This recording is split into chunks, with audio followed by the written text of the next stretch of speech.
प्रेम से बोलिए सदगुरु साहिब जी की जय हो। सतनाम साहिब। हे साहिब, आपका अनंत अनंत शुक्रिया, अनंत अनंत आभार। साहिब जी आपकी सर्वदा ही जय जयकार। आदरणीय सर्व संतों की जय हो। उपस्थित आदर के योग्य सभी जीवात्माओं को मेरा नमन। सतनाम साहिब। हम सब में बैठे परमपिता परमात्मा को शत शत नमन। लकड़ी कहे लोहार से, तू मत जारी मोहे, एक दिन ऐसा आएगा मैं जारूंगी तोहे। लोहार लकड़ी जलाता है जब लोहे को तपाना होता है, पिघलाना होता है ना, तब लकड़ियों को जलाया जाता है। तो क्या कहती है लकड़ी? कहती है, ए लोहार, तू मुझे क्या जला रहा है? एक दिन ऐसा भी आएगा कि तुझे ही मेरे बीच में जलना पड़ेगा। अभी से ही चेत जा, समझ जा। क्योंकि जीवन पर्यंत, जब हम पैदा होते हैं तब से लेके मरने तक, लकड़ी वो है जो कभी हमारा साथ नहीं छोड़ती। नहीं छोड़ती ना। पैदा होते हैं तो जिस पलंग पे माँ होती है उसी पे ही पैदा होके आते हैं, है ना। फिर पलना होता है तो वो भी लकड़ी का होता है। घरों के दरवाजे कैसे हैं? लकड़ी के। चौखटे लकड़ी की, है ना। मर के कहाँ जाएंगे? लकड़ी में ही। एक दिन लकड़ी में ही विलीन हो जाएंगे। लकड़ी कितने काम की, और मनुष्य लगातार ही लकड़ी को काटता रहता है, काटता रहता है। पेड़ों में क्या है? लकड़ी है ना, वनस्पति है ना। एक पल भी उसके बिना गुजारा नहीं है। श्वास देने का काम करते हैं पेड़ हमें।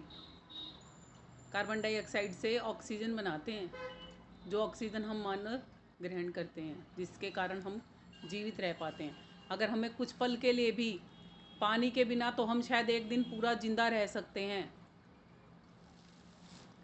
मगर ऑक्सीजन के बिना तो हम कुछ पल भी जिंदा नहीं रह सकते। कितना परमार्थ करते हैं ना पौधे।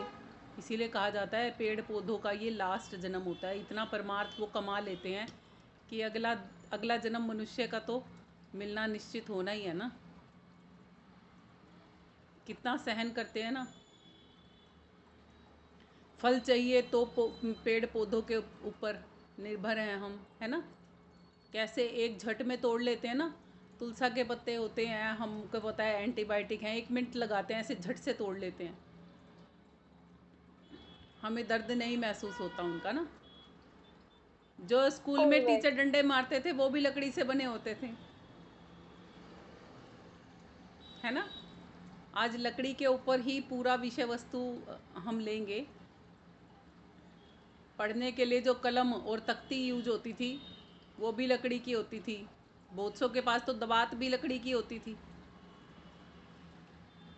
और शाही कहाँ से बनती थी? शाही भी उन पेड़ों के पत्तों को निचोड़ के उनसे शाही बनाई जाती है, तब वो शाही बनती थी जिससे हम तख्ती पे लिखते थे, है ना।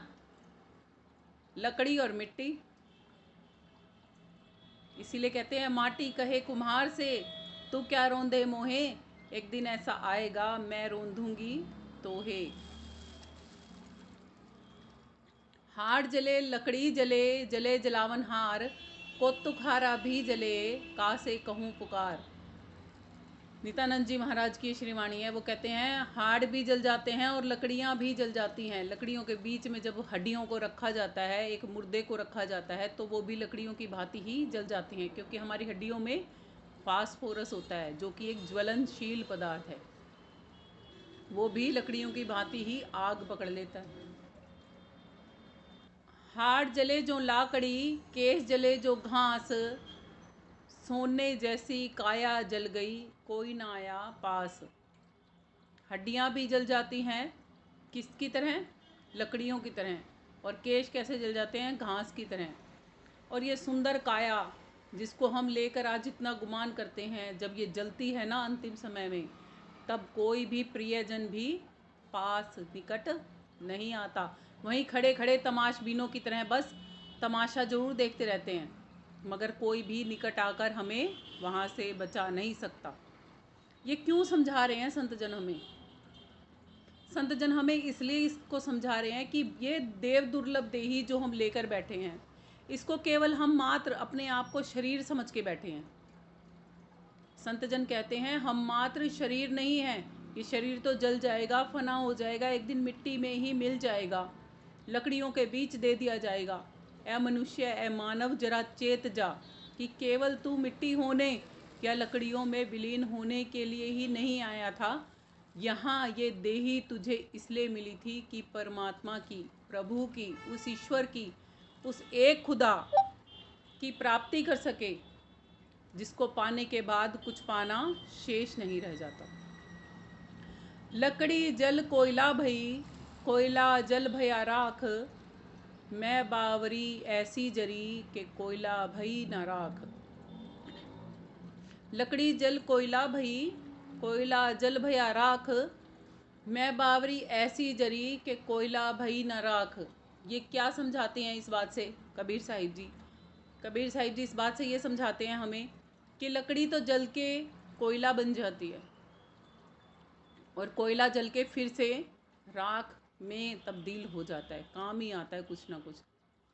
और हम बचपन से लेके तमाम उम्र, बुढ़ापे के बाद मृत्यु तक को हम प्राप्त हो जाते हैं, अपनी देही से वो काम नहीं कर पाते जो करने आए थे। कि बचपन खेल में खोया, जवानी मौज मस्ती में खोया, बुढ़ापा देख के रोया, और अंत में भी ए मानव, ए जीवात्मा, तू तो साहिब को पाया ना टोया।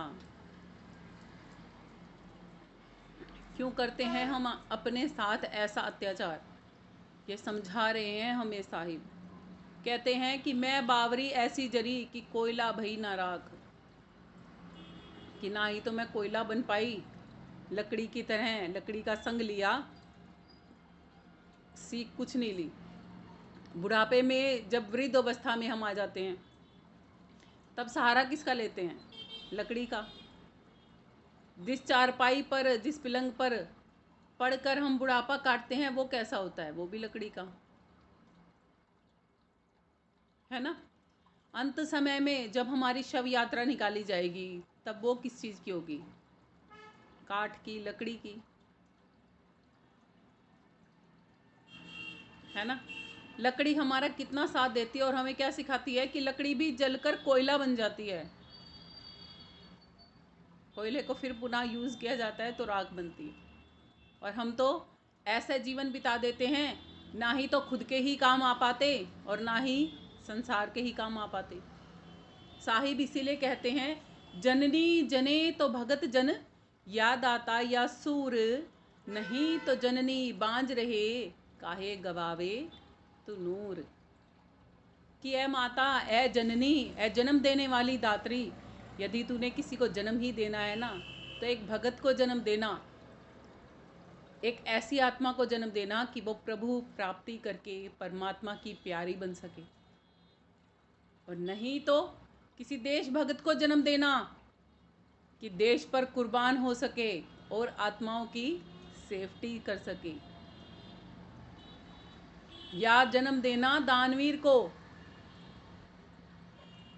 और नहीं तो बांझ ही रह जाना, अपना नूर ऐसे ही मत खो देना। किस चीज़ के लिए? कि खाया पिया सो जाना, ये काम है पशु समाना। हम जो कर रहे हैं ना, हम संसारी जन, हम सब पशु के समान ही हैं। क्यों? क्योंकि भक्तिहीन नर पशु समाना, भक्तिहीन नर पशुओं के ही समान बराबर हैं। भक्तिहीन नर हैं कैसे, लवणहीन बहु व्यंजन जैसे। कैसे हैं भक्ति के बिना लोग? जैसे भोजन बना दिया, उसमें नमक ही नहीं डाला, बिल्कुल वैसे ही हैं हम, टेस्टलेस। इसीलिए हम सुख राशि स्वयं होने के बाद भी दुखों की अनंत खान में ही पड़े दुख और त्रास भोगते ही जा रहे हैं, भोगते ही जा रहे हैं, भोगते ही जा रहे हैं। यदि हम अपनी सच्ची और असली पहचान जान जाएं और उसमें ही स्थापित हो जाएं, तो हमें कोई दुख छू भी नहीं सकता। क्या छू सकता है हमें कोई दुख? सूरज को कभी अंधकार छू सकता है? नहीं छू सकता ना। और फिर भी हमें तो छू रहा है दुख। हम स्वयं सुख राशि है ना। संतों ने हमें बताया नहीं क्या? कहा तो है तुलसी साहिब जी ने कि ईश्वर अंश जीव अविनाशी, चेतन अमल सहज सुख राशि। मगर हम दुखी क्यों हैं? आगे ये भी बताया उन्होंने। सो माया बस भयो गोसाई, कीर बंधो मर कट की नाई। क्योंकि हम अपने आप के ऊपर मन का और माया का ऐसा आवरण ओढ़ लिए हैं कि अपनी स्वतः ही पहचान भुला दिए हैं। अब जैसे सूरज को कोई काला ही कुछ उड़ा दिया जाए, इतना ज़्यादा काला उड़ा दिया जाए कि सूरज का प्रकाश ही विलुप्त हो जाए, तो बेचारा सूरज भी तो दुखी दुखी घूमेगा ना कि भाई मैं तो अंधकारमय हो गया हूँ। वो हाल हमने अपना कर रखा है। हैं उज्जवल, मगर फिर भी अंधकारमयी जीवन जिए जा रहे हैं। क्यों? स्वयं की पहचान भूलकर। सच्चे शब्दवेदी संत जब हमारे जीवन में आते हैं, हमें हमारी यही पहचान याद दिलाते हैं कि जड़ और चेतन की जो ग्रंथि पड़ी हुई है, उसकी गांठ वो खोल देते हैं। वो ये बताते हैं हमें कि हम केवल मात्र देही नहीं हैं, हम देही में वास करने वाली चेतना शक्ति हैं।